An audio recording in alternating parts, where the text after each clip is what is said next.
In 1986, this forest absorbed more radiation than almost any other place on the surface of the Earth. Scientists measured it. If you had been standing here the morning after the explosion, you would have been dead within minutes. The trees turned red and died within days. Birds fell from the sky. Small mammals in the most contaminated areas died from radiation sickness. The humans were evacuated and told not to come back.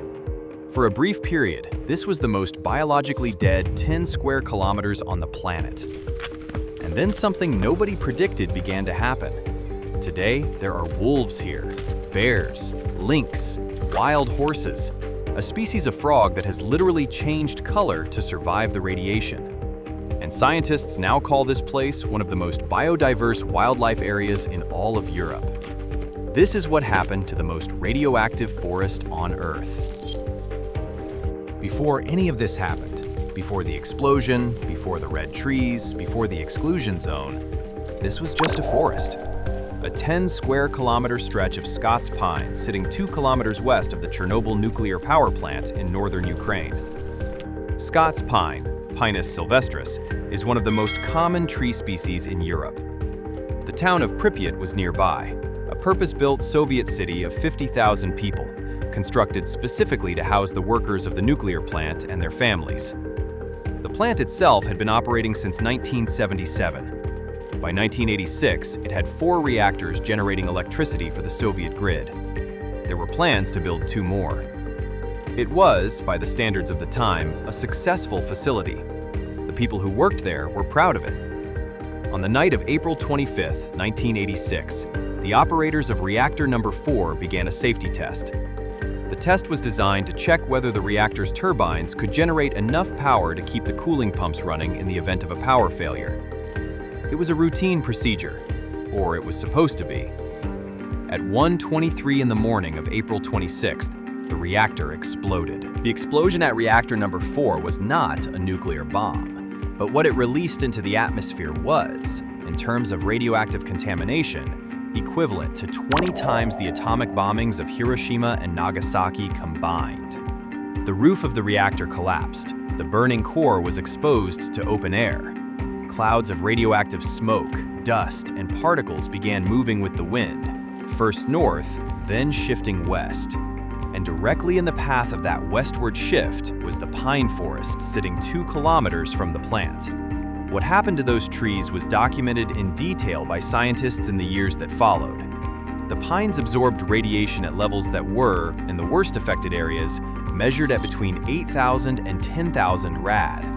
To put that in human terms, the recommended maximum lifetime radiation exposure for a member of the public is 0.1 rad per year. The trees absorbed up to 10,000 rad in a matter of days.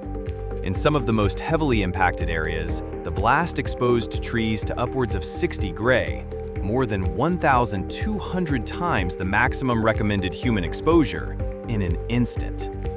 Pine trees are particularly sensitive to radiation. Their cells divide frequently, their needles are thin and exposed, and they have almost no biological mechanism for repairing radiation damage at that speed. The trees burned from the inside, not with fire, with radiation. Their needles turned from green to light orange to a deep ginger brown. Within days, entire stands of pine were dead. The color gave the place its name, the Red Forest. It was not just the trees. Birds fell from the sky in the most contaminated areas. Horses that had been left on a nearby island in the Pripyat River, 6 kilometers from the plant, died when their thyroid glands were destroyed by radiation doses of 150 to 200 sieverts. Small mammals in the immediate zone died from acute radiation sickness. The Red Forest was, in those first weeks, genuinely biologically dead in the most contaminated sections. The Soviet authorities understood immediately that a forest full of dead radioactive pine trees was a serious ongoing danger. If the Red Forest caught fire, the radioactive particles locked in the trees, the needles, and the soil would be resuspended into the atmosphere, creating a second contamination event. They moved quickly. Workers known as liquidators, the name given to the 600,000 men and women mobilized for the Chernobyl cleanup, were sent in to bulldoze the dead pines. The trees were cut down and buried in trenches 2 to 3 meters deep, covered with a thick layer of sand.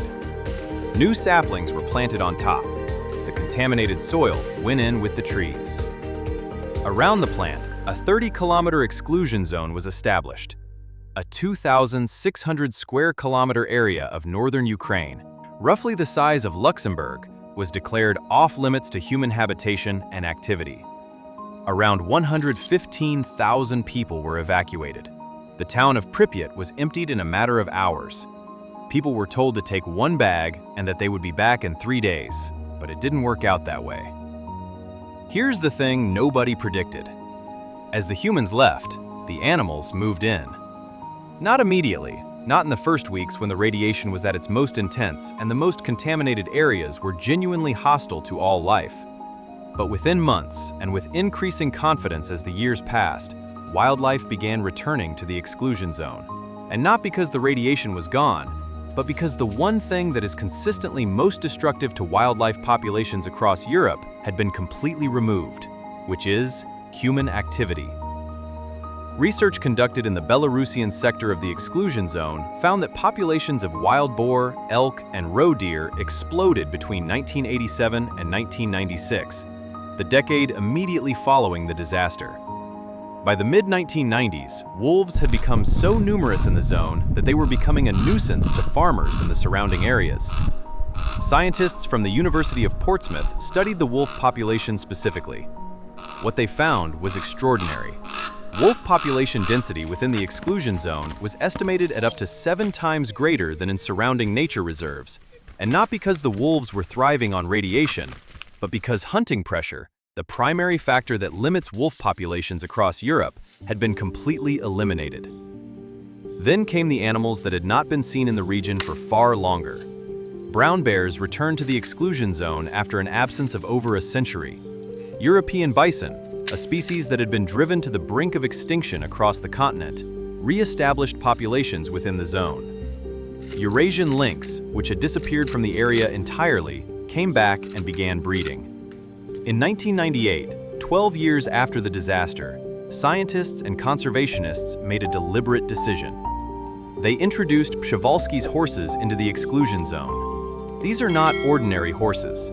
Przewalski's horse is the last truly wild horse species on Earth, a breed native to Central Asia that was declared extinct in the wild in the 1960s and survived only in captivity. The Chernobyl exclusion zone was chosen as a reintroduction site partly because it was vast and undisturbed, and partly because nobody else was using it.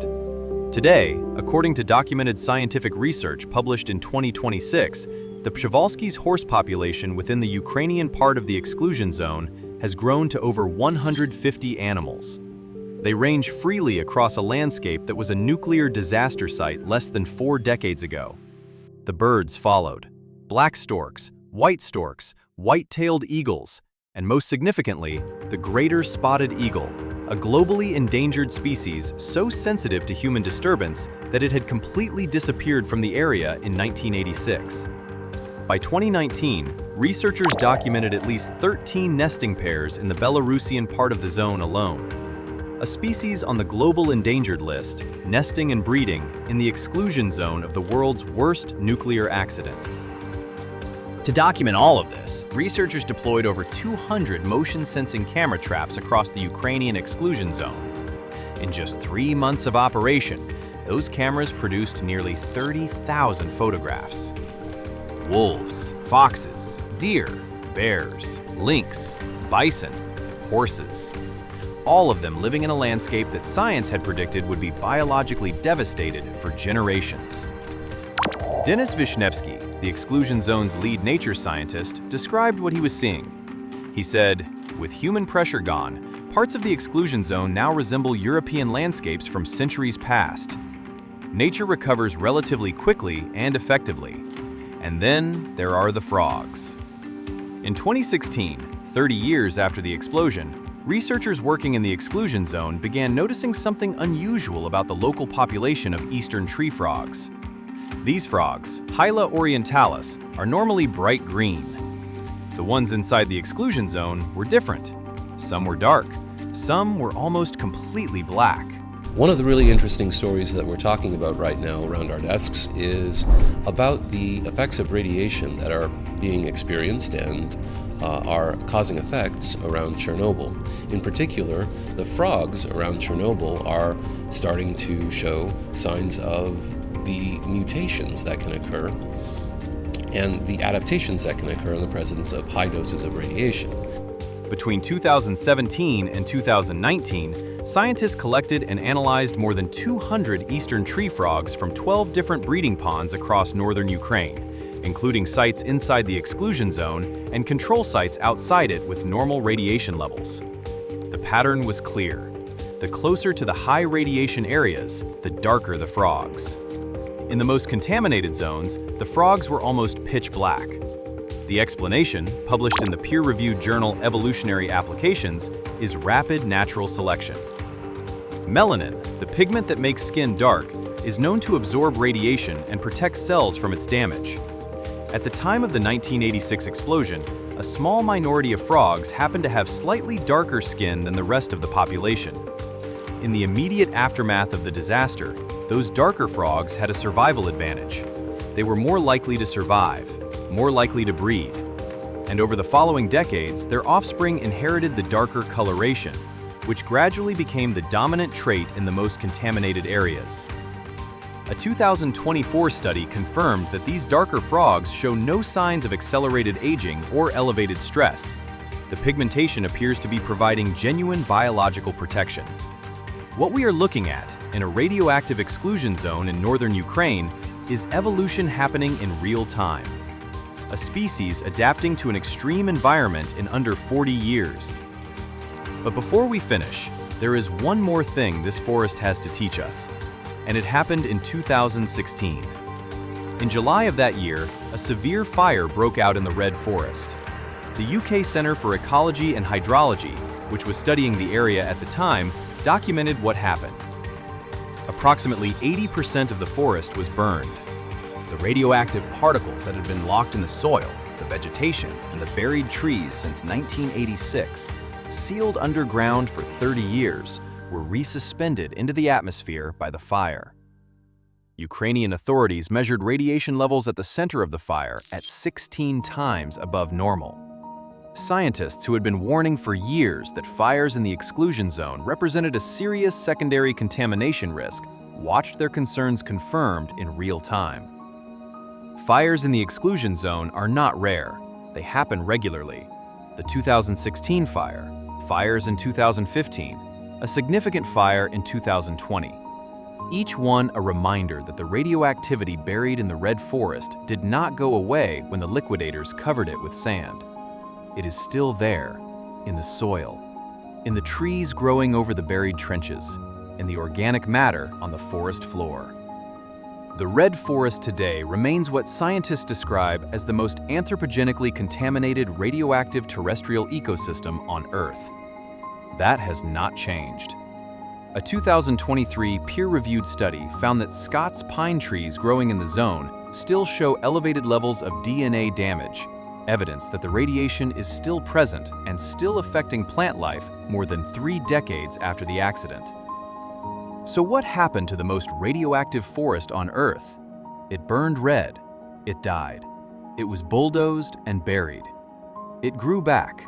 Different trees, different species, more resilient to radiation than what was there before. And into the silence left by the humans who could not return, an entire ecosystem moved in and made itself at home. The Chernobyl exclusion zone is now described by researchers as the 3rd largest nature reserve in mainland Europe. Created not by conservation policy, but by catastrophe. The science is not simple, and it is important to say that clearly. The radiation is not harmless. Studies of birds living in the most contaminated areas have found shorter lifespans and measurable biological impacts. The DNA damage in the pine trees is real and ongoing. Individual animals in the most contaminated areas carry the biological marks of living in a radioactive environment. But at the population level, at the level of species rather than individuals, what the data shows is this. Wolf numbers 7 times higher than surrounding reserves. Brown bears back after a century. endangered eagles nesting, wild horses roaming freely, a frog that changed color to survive and is thriving. The question the Chernobyl exclusion zone poses, and that scientists are still working to answer, is one of the most uncomfortable in modern ecology. What is more destructive to wildlife, radiation or humans? Thank you for watching. If this story made you see Chernobyl differently, subscribe. There is a lot more where this came from.